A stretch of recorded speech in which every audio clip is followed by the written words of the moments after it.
பேர் சொல்லுங்க. என்ன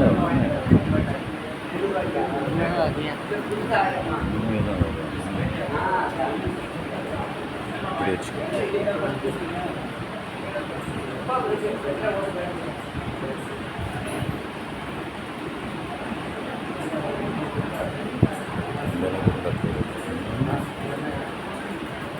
समरस वेदनादावे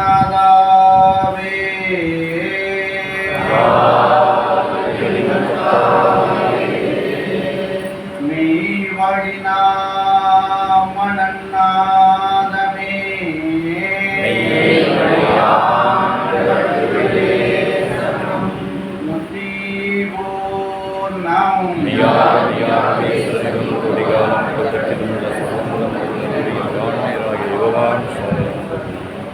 அனைவருக்கும் நமஸ்காரம். அருட்ஜோதி தெய்வமெனை ஆண்டு கொண்ட தெய்வம், அருட்ஜோதி தெய்வமெனை ஆண்டு கொண்ட தெய்வம், அம்பலத்தை ஆடுகின்ற ஆனந்த தெய்வம், அருட்ஜோதி தெய்வமெனை ஆண்டு கொண்ட தெய்வம், அம்பலத்தை ஆடுகின்ற ஆனந்த தெய்வம், பொற்றாறு மலைகளெல்லாம் பொற்றாறு மலைகளெல்லாம் போற்றுகின்ற தெய்வம், போதாந்த தெய்வம் உயர் நாதாந்த தெய்வம், போதாந்த தெய்வம் உயர் நாதாந்த தெய்வம், இருப்பாடு நீக்கியொளி இருப்பாடு நீக்கியொளி இந்தருளும் தெய்வம், எண்ணிய நான் எண்ணியவார் எனக்கருளும் தெய்வம், திருப்பாடல் வந்தனையும் சிவமாக்கும் தெய்வம், திருப்பாடல் வந்தனையும் சிவமாக்கும் தெய்வம், சிற்றபையில் விளங்குகின்ற தெய்வம் அதே தெய்வம், சிற்றபையில் விளங்குகின்ற தெய்வம் அதே தெய்வம், என்னிதய கமலத்தே என்னிதய கமலத்தே இருந்தாலும் தெய்வம், என் இரண்டு கண்மணிக்குள் இணங்குகின்ற தெய்வம், பொன்னடியன் சென்னியிலே பொருந்த வைத்த தெய்வம், பொன்னடியன் சென்னியிலே பொருந்த வைத்த தெய்வம், பொய்யாத தெய்வமிட செய்யாத தெய்வம், அந்நியமல்லாத தெய்வம் அந்நியமல்லாத தெய்வம், அறிவான தெய்வம் அவ்வறிவுக்கு அறிவாமென் அன்பான தெய்வம், செந்நிலையில் செம்பொருளாய் செந்நிலையில் செம்பொருளாய் திகழ்கின்ற தெய்வம், சிற்றபையில் விளங்குகின்ற தெய்வம் அது தெய்வம், சிற்றபையில் விளங்குகின்ற தெய்வம் அது தெய்வம். நமது தேவகோமான் குருகொண்டல் திலகபிரான் அண்டாண்டங்களும் கடந்து விளங்கும் அகிலாண்ட கோடி பிரம்மாண்ட கைதி நாடு அவர்களுடைய கருணையாலும் அவர்களுடைய தயவாலும் அவர்களுடைய இரக்கத்தாலும் இந்த ஆனி மாத மதுரை தெய்வீக சபையானது இங்கே மிகவும் சீரும் சிறப்புமாக நடைபெற்றுக் கொண்டிருக்கிறது என்றால் அது மிகையாகாது. இந்த சபையிலே முத்தி நெறி என்ற தலைப்பில் முத்தி பேரரை ஆற்ற வழிகிறேன். மாணிக்க வாசக பெருமான் அவர்கள் முத்தி என்றால் என்ன என்பதை நமக்கு வழங்குகிறார். முத்தியை அடையத்தான் நெறி எதற்கு வந்தது என்றால் முத்தியை அடைவதற்குத்தான் நெறி வந்தது. முத்தி நெறியை அறியாதவர்கள், அந்த முத்தி நெறியை அறியாதவர்கள் மூர்க்கர்கள். முத்தி நெறியை அறியாதவர்கள் மூர்க்கர்கள். அவர்களுடன் எந்த தொடர்பும் வைத்து கொள்ளக்கூடாது என்பதை அங்கே வலியுறுத்தி எடுத்து நமக்கு சொல்கிறார்கள். அந்த பாடல்ல சொல்லும்போது முத்தி நெறி அறியாத மூக்கரோடு முயல்வேணி. முத்தி நெறி அறியாத மூக்கரோடு முயல்வேணி. பத்தி நெறி அறிவித்து பழவினைகள் பாருமணம் சித்தமலம் அருபித்து சிவமாக்கி எனையாண்ட அத்தனென கருளியவார் யார் பெறுவாரோவே அப்படிங்கிறப்ப தெய்வாத முத்திக்கு மூலம் ஆசானின் திருவாக்கு. முத்திக்கு மூலம் ஆசானுடைய திருவாக்கு. நமக்கு வேண்டியது வைகுண்டத்திற்கான நெறி, அந்த கைலாயத்திற்கான நெறி, அந்த மெகராஜத்திற்கான நெறி, அந்த பரலோகத்திற்கான நெறி. அதுதான் முத்தி நெறி. அதற்கு என்ன நெறி வேண்டும்? அதற்கு என்ன நெறி வேண்டும் என்றால் பக்தியாகிய நெறி வேண்டும். அதற்கு என்ன நெறி வேண்டும் என்றால் பக்தியாகிய நெறி வேண்டும். அதுதான் பக்தி நெறி அறிவித்து பழவினைகள் பாருமணம் சித்தமலம் அறிவித்து. சித்தமலத்தை அடியோடு அறுக்கிறார். சித்தமலம் அறிவித்து என்ன பண்றாங்க? சிவமாக்கி எனையாண்ட அத்தனை கருளியவார் யார் பெறுவார் அச்சோவே என்கிறது. அப்போ அதை சொல்றாங்க. தெய்வம் நமது தேவகோமானவர்கள் அந்த சித்தமலத்தை எப்படி அகற்றுகிறார்கள்? அந்த சித்தமலம் சித்தத்தில் இருந்துச்சுன்னு யார் சொல்றா? மாணிக்கவாசகர் பெருமான் சொல்றார். இவங்க அந்த சித்தமலத்தை எப்படி அறுக்கிறார்கள் என்று தெய்வம் நமக்கு எடுத்து அதை வாழ்கிறார். எப்படின்னா சித்தத்துல அந்த சித்த மலத்தை அறிவித்து அங்கே என்ன பண்றாங்கன்னா அறிவு தீபத்தை ஏற்றுகிறார்கள். அந்த அறிவாகிய தீபத்தை அங்கே ஏற்றுகிறார்கள். அப்போ அதுதான் சொல்றாங்க, சித்தத்தில் ஏற்றிய என் விளக்கே என் விளக்கே செவ்விய கண்ட தீருணகரே. அந்த சித்தத்தில் ஏற்றிய விளக்கு செவ்விய கண்ட திருநடம். அந்த அறிவாகிய அந்த விளக்கை ஏற்றியவுடன் அங்கே என்ன நடக்குது? அந்த அறிவாகிய விளக்கை ஏற்றியவுடன் அங்கே என்ன நடக்குதுன்னா அகந்தை கீழங்கை அறுத்தெடுத்து அறுத்தெடுத்து சுகந்தம் பாதித்த செம்போர் மூளை. அந்த சுகந்தத்தை அந்த அறிவை அறிவு தீபத்தை அங்கே நமக்கு ஏற்றுகிறார்கள் என்று.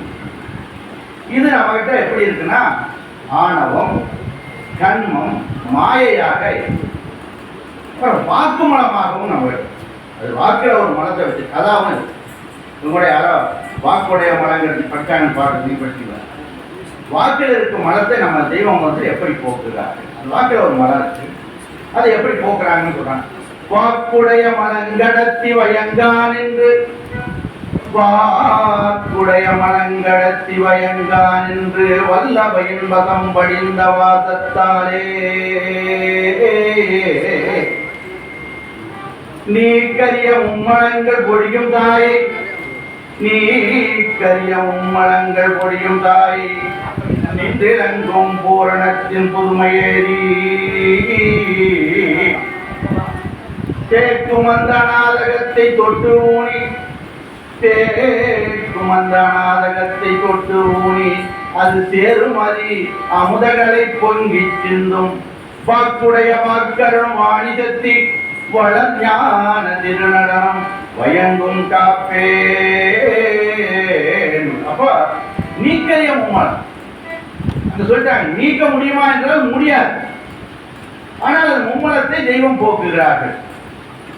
அப்போ அது எப்படி போகிறார்? அந்த வல்லவையின் வசம் படிந்த வாசத்தாலே அந்த தெய்வத்தின் அருளால் அது போகிறது. அந்த ஆதிமை உதய பூரணத்தின் புதுமை நம்மிடம் ஏறுவதால் அது போகிறது. அந்த மதி அமுதமாகிய அறிவு நம்மிடம் பொங்கி சிந்துவதால் அது போகிறது என்று அந்த பாடல் எடுத்து நாம் நம்மிடம் ஒரு வாக்கை வச்சு படைச்சிருக்காங்க. யானை முதல் எறும்புகளை 84 100,000 ஜீவராசிகளுக்கும் இல்லாத ஒன்று நமக்கு என்ன என்றால் அது வாக்கு. யாருக்காவது இருக்கா அந்த யானை முதல் எறும்புகளை 84 100,000 ஜீவராசிகளுக்கு அந்த வாக்கறிவு இருக்கிறதா என்றால் இல்லை. ஆனா அந்த வாக்கறிவை நம்ம கொடுத்துருக்கோம். அந்த வாக்கறிவாக வச்சிருக்கூடாது. அது என்ன பண்ணணும்? அந்த வாக்கறிவை வலுவாக்காக ஆக வேண்டும். இந்த வாக்கறிவு உலக விஷயத்துக்கு பயன்படும். ஆனா அதை வலுவாக்காக ஆக வேண்டும் என்று கொடுக்குறாங்க. அப்ப அதுக்கு என்ன வேணும் அப்படின்னா அந்த கலைவாணியினுடைய அந்த வாணியினுடைய அருள், அந்த கலைவாணியோட அருள் நமக்கு வேண்டும் அப்படிங்கிறது. ஆகவே கலைவாணி குடியிருப்பு நாவில் என்று வேதம் சொல்கிறது. கலைவாணி குடியிருப்பு நாவில் என்று வேதம் சொல்கிறது. ஆகவே அந்த கலைவாணி, எந்த கலைவாணி? தெய்வத்தினுடைய நாவிலிருந்து அந்த கலைவாணி யாருடைய நாவில் வரணும்? நம்முடைய நாவல். அப்போ கலைவாணி குடியிருப்பு நாவில் என்று வேதம் சொல்கிறது. ஆகவே அந்த கலைவாணி உன் நாவில், யார் நாவில்? நம்ம நாவில் இருக்கும்படி உன் நாவை, நம் நாவை நீட்டி அகட்டி வேதனாவாக வளர்க்க வேண்டும் என்பதே தெய்வத்தினுடைய எண்ணமாக அங்கே இருக்கிறது. இந்த வாக்குமலம் நம்ம கிட்ட இருக்குன்னு தெய்வம் சொன்னாங்க. இந்த வாக்குமலம் இல்லாம 2 மலம் நம்ம கிட்ட இருக்கு. ஏற்கனவே நான் இந்த பேசியிருக்கேன். இன்னும் நம்ம கிட்ட 2 மலம் இருக்கு. அது என்ன மலம் யாருக்காவது தெரியுமா?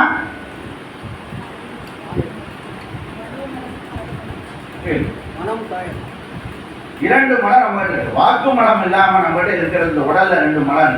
ஒண்ணு வயிற்றில் இருக்கக்கூடிய நரகர் ஒரு மலம், வயிற்றில் இருக்கக்கூடிய நரகர் ஒரு மலம், நெஞ்சில் இருக்கக்கூடிய சளி ஒரு மலம். இது 2 வெளியே போகல அப்படின்னு சொன்னா இந்த உடம்புக்கு ஆரோக்கியம் இருக்குமா? அப்ப அது வெளியே போகணும்னா என்ன பண்ணணும்? போகலன்னா யாரை தேடணும்? ஒரு வைத்தியரை தேடணும், ஒரு டாக்டர் யாராவது ஒருத்தர் தேடி அதை போகும். அதுபோல இந்த வாக்கில் இருக்கிற மலமும் போகல அப்படின்னா அதற்கு யார் வேணும் அப்படின்னா ஒரு நிஜமான பெரியோர்கள், நிஜமான குருகுரான், நிஜமான தெய்வம் அதற்கு நமக்கு வேண்டும் என்று சொல்லுவாங்க. அந்த முத்தி நெறியை, அந்த சிவநெறியை, அந்த பக்தி நெறியை அறியாதவர்கள் யார் என்று தெய்வம் வழங்குகிறார். இது அறியாதவர்கள், இந்த முத்தி நெறியை, அந்த சிவநெறியை, அந்த பக்தி நெறியை அறியாதவர்கள் யாருன்னு சொன்னாங்க. அங்க மாணிக்கவாசக புரான் ஏற்கனவே சொல்லிட்டார். என்ன சொல்லியிருக்காரு? முத்தி நெறியை அறியாதவர்கள் மூர்க்கர்கள். இங்க தெய்வம் என்ன சொல்றாங்கன்னு பார்க்கலாம். அந்த அறியாதவர்கள், அதை அறியாதவர்கள் யாருன்னு சொல்லிடுவாங்க. தருக்கிணம் புள்ளூர்காலி ஜலவாய் சந்தும், தருக்கிணம் புள்ளூர்காலி ஜலவாய் சந்தும், தான் பிறந்ததன் கடமை முடித்து நிற்க. தருக்கிணம் புள்ளூர்காலி ஜலவாய் சந்தும், தான் பிறந்ததன் கடமை முடித்து நிற்க. அரிய பிறப்பான மனநான் என்றோதும் அவ்வொருவை நோக்கி உன்றன் கடமை என்ன? விரித்துரை செய்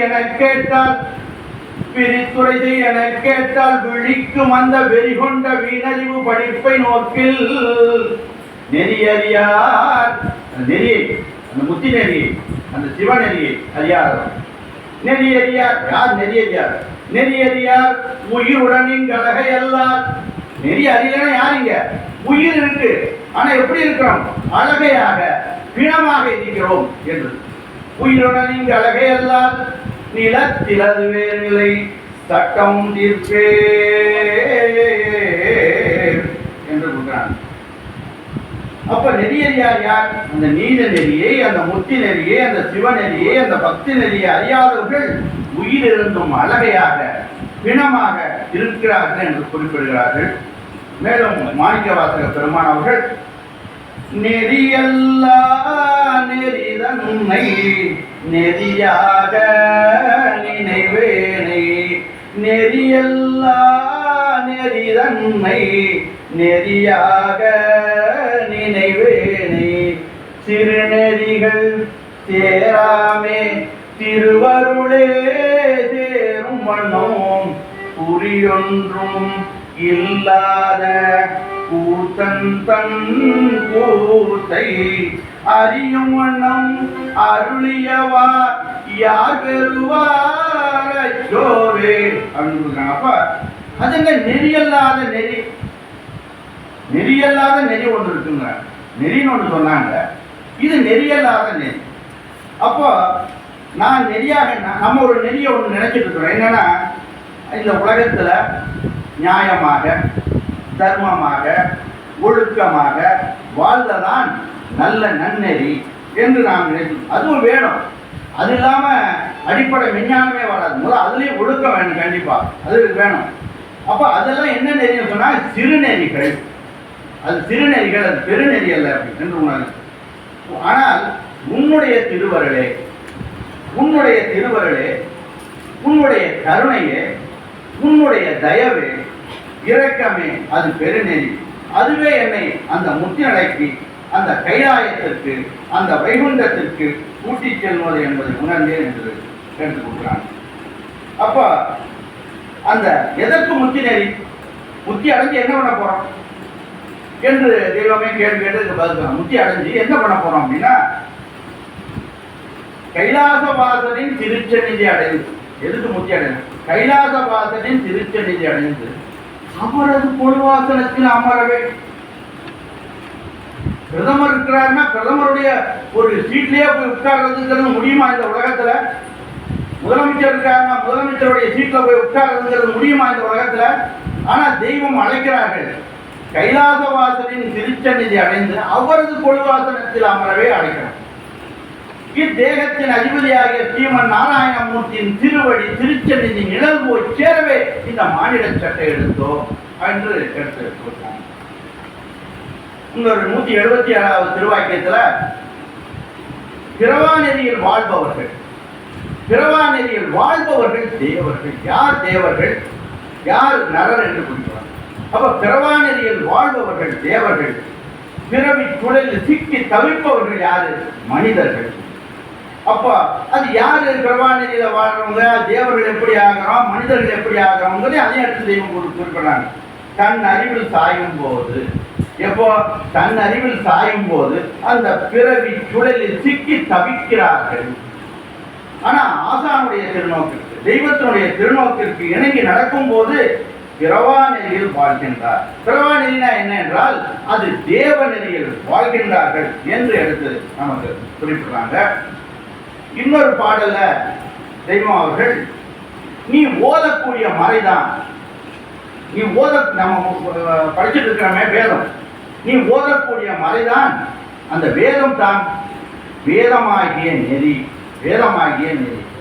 அதே பாடலுடன் போதும் மறை வேத நெறி உண்மையாய் ஒழுகி வள யோகியர்களால் புகழ்கின்ற பொதுமறை வேத நெறி உண்மையாய் ஒழுகி வள யோகியர்களால் புகழ்கின்ற மரவ செயல்கி மீறி நாதனும் நாமும் பெற்று மணிலன் போலுள்ளோர் கிறங்கி ஏதும் இல்லாத பரவெளியிலே ஒளிவில் ஓடும் என்றனை இருத்திய சுத்த வேத முடிவான நிதி போதும் இதன்றோதும் மட்டும் கூட்டு குரு சாலையாண்டவா. அந்த ஓதும் மறையாகிய வேத நெறியை படித்து அதன்படி நடப்பவர்கள் மட்டுமே யோகியர்கள். அவர்கள் தான் யோகியர்கள். அந்த யோகியர்கள் தான் அந்த முத்தி நெறியை அடைய முடியும் என்று தெய்வம் அங்கே குறிப்பிடுறாங்க. இதற்காக இறைவன் தூளம் தாங்கி, அந்த ஈசனை மனுவினுடைய தூளம் தாங்கி இந்த பூமிக்கு இறங்கி வராங்க. அதையும் எடுத்து தெய்வம் எதற்காக இறங்கி வந்தேன்? பூமியடங்களுக்கும் ஓதும் புராதனம் கூறுவது, பூமியடங்களுக்கும் ஓதும் புராதனம் கூறுவது தெய்வீகமை வழியும் தேடிடும் குடகமே, தெய்வீகமை வழியும் தேடிடும் குடகமே. அந்த ஆமனி ஈசனே தேவர்கருள முதம் தந்தது என்று கொடுக்குறாங்க. இன்னொரு பாடலையும் பூமியின் பாரம் தீர்க்க இருக்கிறேன். இந்த பூமியின் பாரம் தீர்க்க புது புது நாமம் பூண்டு நேமியர் மேனால் எல்லாம் நிலத்திருற்றதேவோ தாம் இந்த கலியை மாற்றி இந்த கலியை மாற்றணும். தாம் இந்த கலியை மாற்றி தனியுகம் படைக்கவென்று அந்த சாமியும் வந்தார் என்று சாற்றுவோம் உங்கட்கம்மே அப்படின்னு அள்ளி கொடுக்குறாங்க. ஆமா, பூமியினுடைய பாரம் என்ன? இந்த மரத்தை சமக்குது, இந்த மலையை சமக்குது, எல்லாத்தையும் சமக்குது என்ற பூமி. இதனுடைய பாரம் என்ன அப்படின்னா இந்த நரம் தான் இந்த பூமிக்கு பாரம். நரம் தான் பூமிக்கு பாரம். அதை எப்படி பண்றாங்க? அதையும் தலைதனில் நலராய் தோன்றி, நலராய் தோன்றிட்டாங்க இல்லையா? தலைதனில் நலராய் தோன்றி தாம் கதி அடையாதோரை முறை தங்கான கிரகம் முடித்துமே மனுவாய் மாற்றி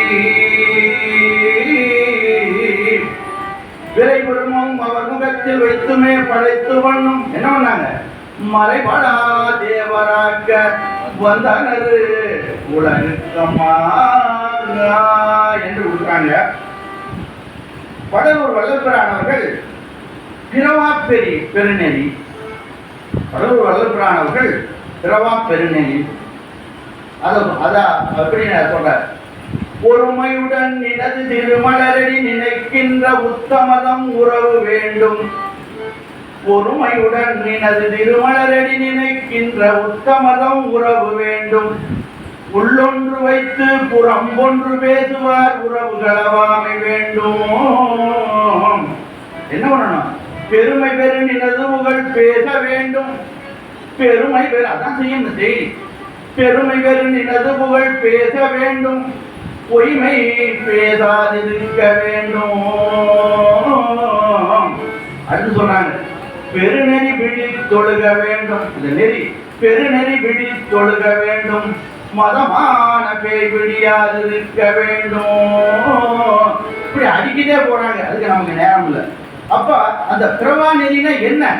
பிறவா நெறினா என்னன்னா, நம் தேகம் எவ்வளவு அற்புதமானது என்று நினைத்தோமா ஒரு நாளாவது யாராவது? நம் தேகமானது, இறைவன் கொடுத்த தேகம் எவ்வளவு அற்புதமானது என்று நாம் நினைத்தோமா என்றால் இல்லை. ஒவ்வொரு உறுப்பையும் எவ்வளவு அற்புதமாக படைத்து இருக்கிறார்கள் என்று நுணுக்கமாக எண்ணி பார்ப்போமா என்றால் இல்லை. இந்த தூள உறுப்புகளே மனித அறிவால், இந்த தூள உறுப்புகளே இந்த மனித அறிவால் முற்றும் புரிந்து கொள்ள முடியவில்லையே. ஜீவதேகம், காரண தேகம், மகா காரண தேகத்தை எப்படி புரிந்து கொள்ள முடியும் என்று இவையாவும் நாம் உண்டோக்கணமா இந்த தூள தேகத்தையும் ஜீவதேகத்தையும் காரண தேகத்தையும் மகா காரண தேகத்தையும் நாம் உண்டு பண்ணணுமா? இல்லை என்பது இந்த உலகத்தில் இருக்கிற அத்தனை பேருக்கு தெரியும். ஆனால் நாம் சிந்திக்கல. தாய் தந்தையர்களால் தான் பிறந்தோம், அது எல்லாத்துக்கும் நல்லா தெரியும். தாய் தந்தையர்களால் பிறந்தோம் என்றாலும் ஆணாக பிறப்போமா பெண்ணாக பிறப்போமா என்று யாராவது நினைச்சு வந்து பிறந்தோமா? எந்த தாய்க்கும் எந்த தந்தைக்கும் எந்த வீதியில எந்த ஊர்ல எந்த அட்ரஸ்ல வந்து பிறப்போம் என்று நினைத்து பிறந்தோமா? இல்லை. இன்னாருக்கு மகனாக பிறப்போம் என்று நாம் நினைத்து பிறந்தோமா? இல்லை. இல்லை. இன்னாருக்கு சகோதரனாக சகோதரியாக வந்து பிறப்போம் என்று நினைத்து பிறந்தோமா? இல்லை. அப்ப இது எதுவுமே நமக்கு தெரியாது. நமக்கு மேல் ஒரு சக்தி இருக்கிறது. நமக்கு மேல் ஒரு சக்தி இருக்கிறது. அந்த சக்தியை உணர்தலே பெருநெறி. அந்த சக்தியை உணர்தலே பெருநெறி. இப்படி இல்லாமல் இந்த பெருநெறியை உணராமல், இப்படி இல்லாமல் தீவினைகளை தேடி சம்பாதித்து மூட்டை கட்டி என்ன பண்றாமா? நான் என்ன பண்றேன்? அடுத்தவங்க சொல்ல தீவினைகள் இப்படி இல்லாமல் தீவினைகளை தேடி தேடி போறோம். தேடி சம்பாதித்து மூட்டை கட்டி இத்தேகத்தை தீயுக்கோ புழுவுக்கோ இரையாக்கி நாரி செத்து நரகில் உழன்று தீவனைக்கு ஏற்றவாறு நாயாகவோ பன்றியாகவோ பாம்பாகவோ புல்லாகவோ கூடுகளாகவோ பிறந்து செத்து உழலாமல் என்ன பண்ணணும்? பிறவா நெறியாகிய அந்த பிறவா நெறியாகிய மரணமிலா பெருவாழ்வை அடைந்து அந்த நித்திய பூரண சுக வாழ்வை அடைவதே முத்தி நெறி, அதுவே பெருநெறி என்று அவர்கள் எடுத்து அங்கே வழங்குகிறார்கள். இன்னொரு பாடல்ல திருவள்ளுவர் பெருந்தகை பொறிவாயில் ஐந்தவித்தான் பொய்தீர் ஒழுக்கம், பொறிவாயில் ஐந்தவித்தான் பொய்தீர் ஒழுக்கம், நெறி நின்றார், அந்த நெறி நின்றார் நீடு வாழ்வார். அப்போ முக்தி நெறியில், அந்த பக்தி நெறியில், அந்த குரு நெறியில் நின்றவர்கள் காலாகாலம் வாழ்வார்கள் என்று வழங்குகிறார்கள். குரு நெறி தான் ஆசானுடைய நெறி. அந்த குரு நெறினா என்ன சொல்றாங்க? அந்த குரு நெறி தான் ஆசானுடைய நெறிகிறான். அதே ஒரு பாடல் சொல்றாங்க. வாரும் உலகீரே ஜெயத்துரை, வாரும் உலகீரே ஜெயத்துரை, தேரும் புவியோரே, வரும் ஒரு பெரும் மொழி குருநெறி முறை வழி, வரும் ஒரு பெரும் மொழி குருநெறி முறை வழி. அது என்ன? திருவருள் இறையருள் பெருக பெருகும் நிதம், வரும் உலகீரே ஜெயத்துரை, தேரும் புவியோரே. அப்போ வாரும் உலகீரே என்னத்துக்கு கூப்பிடுறாங்க? ஜெயத்தை தரக்கூடிய தெய்வ திருவாக்கின் மூலமாக, ஜெயத்தை தரக்கூடிய தெய்வ திருவாக்கின் மூலமாக நீங்க தேவர்களாக தேரும் புவியோரே என்று கூறுகிறாங்க. அது மொழி என்ன? இந்த மொழி தெய்வத்துடைய திருவாக்கு மொழி என்ன? அது பெரும் மொழி, அது குருநெறி, அது குருநெறி, அது இறைவனுடைய திருவருள், அது இறைவனுடைய அருள், அது பெருக பெருக நிதம் என்று கூறுகிறாங்க.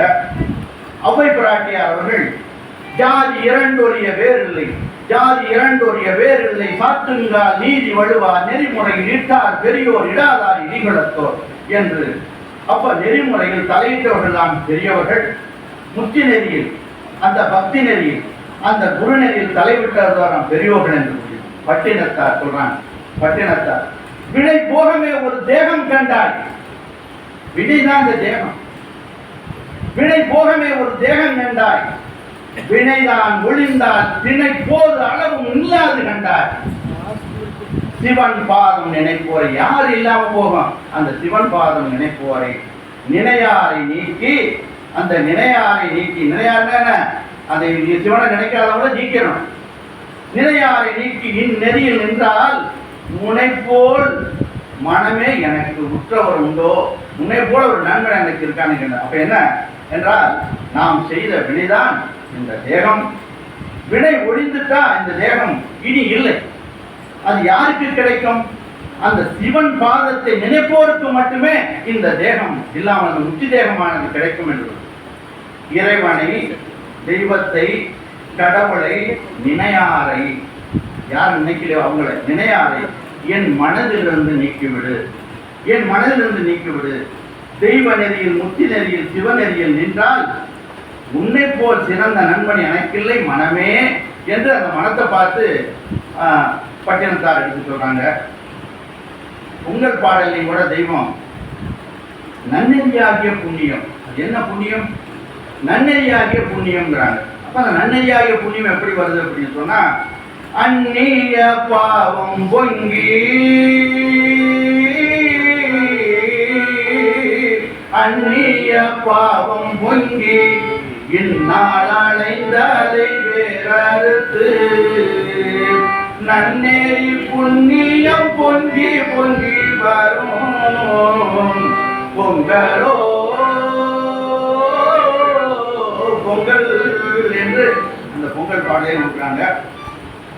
பஞ்சனை எழுத்து பாடலையும் தெய்வம் அற்புதமாக நமக்கு எடுத்துக்கிறாங்க. திருவாருள் நேரி பாடி, திருவாருள் நேரி பாடி, தினமும் வந்தே தீரும் தேதிகேதிர தீரு பொன்னரங்க சந்நிதி ஒரு தீர் தரிதனை இருவீனை போக்கிடும் உள்ள கவலை பயம் இல்லாமலே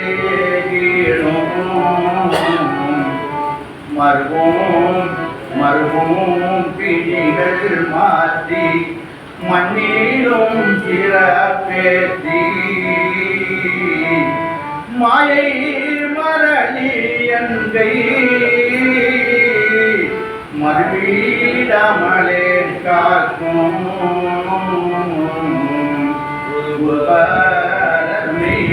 வாடி தலையை சாரும் உலகத்திலே உண்மை உண்மை உண்மையே என்று அந்த உண்மையை எடுத்து நமக்கு வழங்குகிறார்கள். அவ்வளவையும் தெய்வம் எதற்கு எடுத்து வழங்குகிறார்கள் என்றால் நம் அறிவானது தங்கம் போல ஜொலிக்க வேண்டும், நம் அறிவானது தங்கம் போல ஜொலிக்க வேண்டும் என்பதற்காக போன மாதம் இந்த சபைக்கு நான் வரவில்லை. ஆனால் அந்த சபையில் மெய்வழி கோபாலகிருஷ்ணன் பிள்ளை அவர்கள் முத்திப்பேரரை சிறப்பாக ஆற்றினார். அதை யூடியூப்பில் நான் கேட்டேன். முத்திப்பேரரை இந்த சிறப்பாக ஆற்றியிருந்தார். அதில் ஒரு கருத்தை சொல்லியிருந்தார். அந்த கருத்தை மாத்திரம் ஞாபகப்படுத்தி இந்த முத்திப்பேரரை நான் அறிவிக்கலான்னு. ஒரு பித்தளை செம்பு இருக்குது, அதை அப்படியே வச்சுட்டோம்னா என்ன ஆகும்? நாலு ஆக என்ன ஆகும்? கருத்து போகும். எனக்கு தலையை கொஞ்சிட்டு இருக்காரு, முன்னு பாருங்க. அது என்ன ஆகும்? கருத்து போகும். அந்த ஒரு மண்ணோ ஒரு புளியோ வைத்து அதை தேய்ச்சு தண்ணி விட்டு கழுவணும்னா என்ன ஆகும்? செம்பு அப்படி தங்கம் போல தக தக தக தக என்று மின்னும் ஜொலிக்கும். ஆமா, அந்த ஜொலிப்பு எங்கிருந்து வந்துச்சு அப்படின்னு ஒரு கேள்வியை கேட்டார். ஜொலிப்பு எங்கிருந்து வந்துச்சுங்கிற ஒரு ஜொலிப்பு கேட்டார். அந்த செம்புல இருந்து அந்த ஜொலிப்பு வந்துச்சா, அல்லது மண்ணில் இருந்து வந்துச்சா, அந்த புளியில இருந்து வந்துச்சா, அல்லது தண்ணியில இருந்து வந்துச்சா? எதுல அந்த ஜொலிப்பு வந்துச்சு அப்படின்னாரு. மண்ணில் இருந்துச்சு, புளியில இருந்துச்சு, தண்ணியில இருந்துச்சு அப்படின்னு சொன்னா, ஒரு இந்த மரத்துல போட்டு நான் அதை தேய்க்கிறேன். இந்த மரத்துல போட்டு தேய்ச்சா இது என்ன ஆகணும்? பளிச்சுன்னு ஜொலிக்கணும். இந்த இரும்புல போட்டு தேய்க்கிறேன், தேய்ச்சா அது என்ன ஆகணும்? ஜொலிக்கணும். ஆனா செம்புல மட்டும் போட்டு தேய்ச்ச உடனே அது ஜொலிக்குது. அப்படின்னா எங்க இருந்துச்சு அந்த ஜொலிப்பு? அந்த செம்பில் இருந்தது. அதுபோல அப்ப பளபளப்பு எங்க இருந்துச்சுன்னா அந்த பித்தளை செம்பில். அதுபோல தெய்வம் அதை சொல்றாங்க, என் மெய்யிசை இச்சை உன்னுக்குள் வைத்து படைக்கப்பட்டிருக்கின்ற சகோதரனே. நம்மகிட்ட மெய்யிசை இச்சை வச்சுட்டாங்க, அது ஜொலிக்கணுமா? ஜொலிக்கிறது இல்லையா? என் மெய்யிசை இச்சை உன்னுக்குள் வைத்து படைக்கப்பட்டிருக்கின்ற சகோதரனே, அப்படி இல்லாவிட்டால் நான் பேசி வருகின்ற வீதி மூளை முடுக்கு முச்சந்தி நடசாலை திண்ணை கோடிகள் என்று நின்று கேட்க வந்திருக்க மாட்டாயே. கேட்க வந்துட்டே. இப்ப கேட்க வரும்போது ஜொலிக்கணுமா? ஜொலிக்க கூடாதா? ஜொலிக்க வேண்டும் என்பதற்காக சொன்ன அதைத்தான் தெய்வ திருவாக்கில் எடுத்து கொடுக்குறாங்க. அப்போ அந்த அதற்குத்தான் அந்த முக்தி நெறியை, அந்த பக்தி நெறியை, அந்த சிவநெறியை, அந்த குருநெறியை, அந்த பெருநெறியை, அந்த அசையா நெறியை கொண்டு சுத்தப்படுத்த வேண்டும். தினமும் எப்படி பண்ணணும்? செம்ப தேய்க்கிற மாதிரி அதை பளபளப்பாக ஆக்க வேண்டும் என்று கொடுக்குறாங்க. அந்த மெய்யறிவு சுடர்விட வேண்டுமானால் தெய்வ திருவாக்கி தினம் தினம் படித்து பாடி நம் மனத்தை சுத்தப்படுத்த வேண்டும். அதை தெய்வம் மான்மியத்தில் கொடுக்குறாங்க. பசுமரத்தாணி போல் அரைந்திருக்கும் அசையா நெறி திருவசனம். அது எப்படி இருக்கு? பசு காஞ்ச மரத்தில் ஆணி அடிச்சா ஏறுமா? பசு மரத்தில் அடிச்சா அப்படியே அந்த அறிவு எப்படி இருக்குன்னு சொல்றாங்க. அது பசுமரத்தாணி போல் அரைந்திருக்கும் அசையா நெறி திருவசனம். அந்த திருவசனம் என்னையா? நான் என்ன நின்று தெய்வம் சொல்றாங்க. திருவசனம் வேற இல்ல, நீ வேற நினைக்காத. திருவசனம் நான் என நின்று நமக்கு அந்த அறிவில் அடையாளம் காட்டுகிறார்கள். ஆகவே அந்த முத்தி நெறியை, அந்த பக்தி நெறியை, அந்த சிவநெறியை, அந்த குருநெறியை, அந்த பெருநெறியை, அந்த அசையா நெறியை அறிந்து முத்தி வீடு அடைவோம் என கூறி முத்தி பேருரை மீண்டும் தொடரும். நமஸ்காரம். ஓகே